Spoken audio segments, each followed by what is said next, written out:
So what about the shield itself?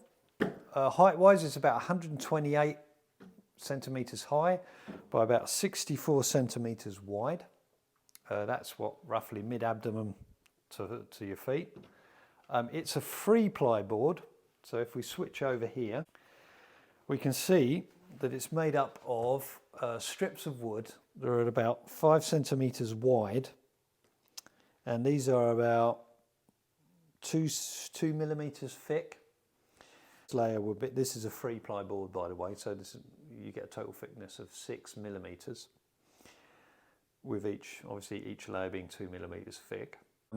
The first layer being laid transversely, horizontally, and then the next layer being laid vertically, and then again horizontally, and then braced with further strips of wood that are 2 millimetres, again 2 millimetres thick, and these have been tacked to the shield.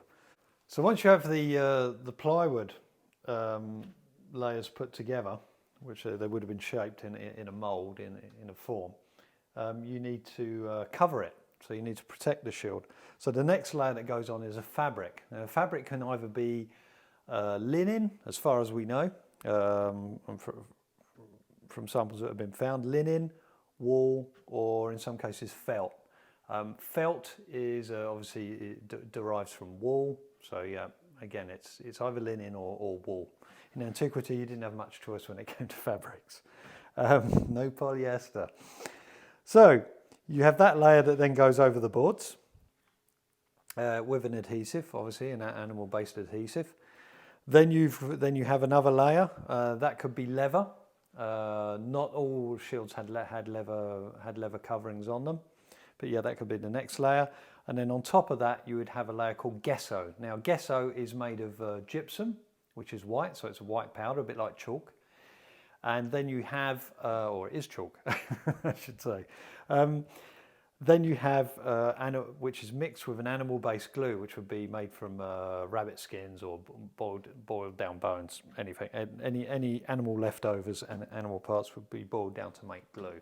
And animal-based adhesives are extremely strong. The added benefit of that is it also makes the shields waterproof to a degree. Also, it provides a white surface because it's chalk-based, and this enables you to have a nice surface on which you can paint the different logos that the shields, or the emblems, I should say, that the shields carried, particular to their unit and particular to the deity that they may have prayed to at the time. Is that all this obviously goes on wet, so the adhesive is wet, the cloth is wet, the leather is wet. The added benefit from this is that as it dries, it shrinks, and as it's shrinking, it tightens up, and obviously tightens the boards, and this creates tension. You've got something that's extremely tight now; it's dried. So this has then created tension over a convex surface. Next, you have the edging. Now, the edging could either be, in this case, it's rawhide that's been stitched on, or as you can see on this one, bronze edging.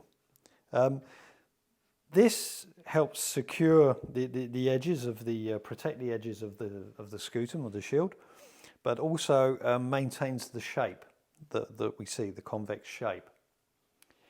Another thing that helps maintain that is the transversal grip, which you can see here.